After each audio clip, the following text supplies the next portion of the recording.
One look at the tree behind me, and although I'm not in Bali, back in Oz, it's beautiful to be home, it really is, and we're having some pretty warm weather.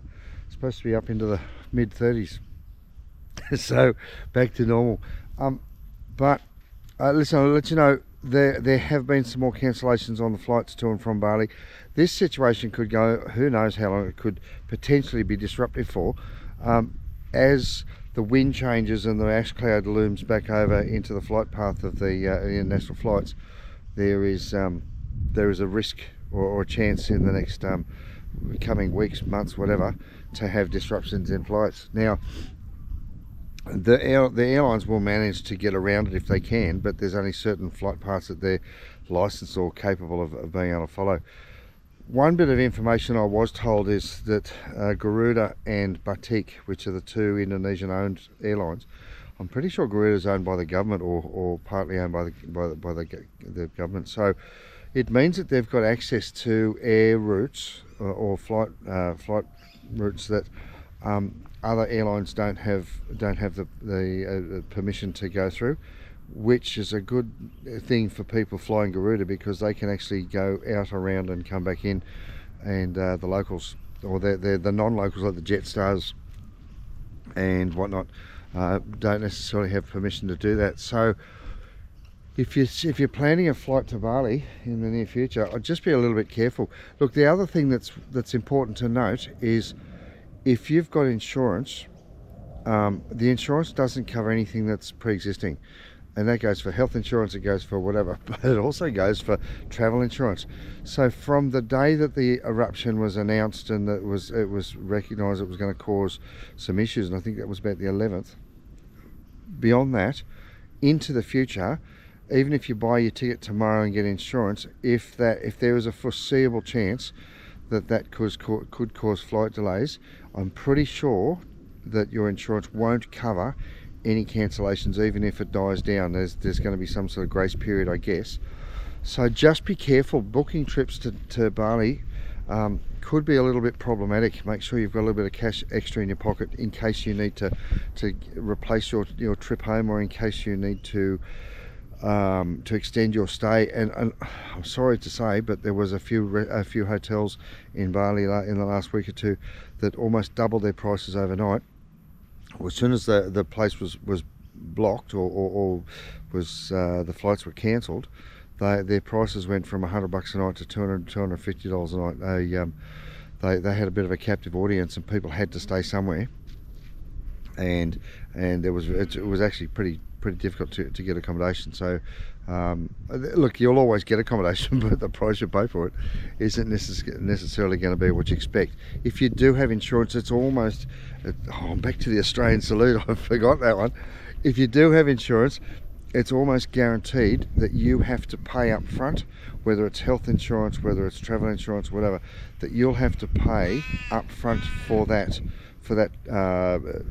facility, that treatment, whatever, that accommodation, even those flights home. So you might have to have $1,000 in your bank just to make sure you can get home to get reimbursed later on. Generally they are pretty good, but check that policy. There's a really good chance any disruptions from flights for volcanic activity in Bali at the moment is likely to be not covered by insurance. Look, they're saying the next flight that's scheduled to leave from Melbourne is about 5:30 this afternoon. At this stage, it's on time. The earlier morning flight, it was cancelled. They cancelled flights last night in and out of Bali. There was a couple that went. So it's not doom and gloom. It's not, oh my God, what are we going to do? But just be aware that there are some disruptions, and it is a bit of a pain. And that could cause you more pain or hurt afterwards because of the insurance the problems. But otherwise, everyone on the flight was having a ball last night. It was a good trip. We came over, landed later on in the evening last night. Flew in by Jetstar. There was no dramas at all. Lovely flight, lovely plane. Bloody good sausage rolls and pies on the flight. You sort of don't expect airplane food to be that good, but I really love that pie. It was just beautiful. So take it easy, guys, be careful. I'm over here, you can see me rocking the old Damo. My brother Damo's memorial's tomorrow, and so Fee and I have come over for a couple of days just to catch up with Damo, Damo's family, and to pay our respects.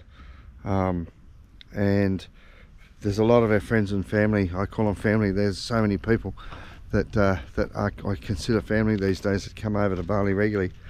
And then after the memorial tomorrow, I'm going to head up to my own family to Orange in New South Wales and spend a few days up there with my daughter and my dad and yeah, my sisters and stuff. So bit of a quick trip, a bit of an unexpected bonus to be able to get up and see my family as well. It's good to be home. It's good the roads are so different, I gotta say. So different, the food is different, the shops, you can go to one shop, Bunnings, you can buy everything you want. I should be advertising. I get paid by Bunnings. Like just everything's different. You can drink the tap water. Oh look, it's a beautiful thing. So guys, just be careful. There is a bit of a delay happening. Aussie sun.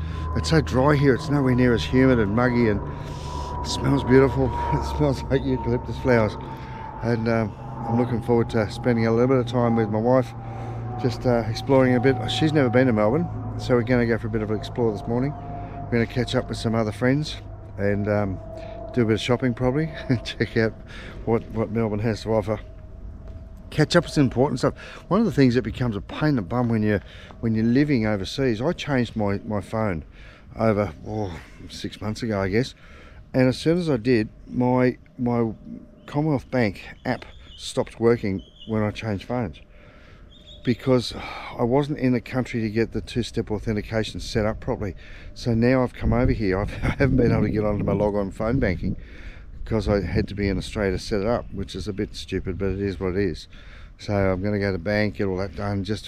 Yeah, there is a few bits and pieces, and I see why expats often sort of head home for once or twice a year if they can, just to not only see their family, but just to do stuff that's got to be done that you've got to be in the country to deal with.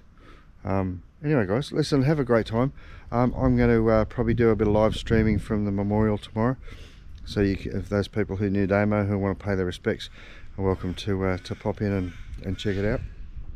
And if you see someone sporting the Damo and walking down the street, don't be afraid to say g'day muzza, how you going, and we'll catch up. See you guys, have fun.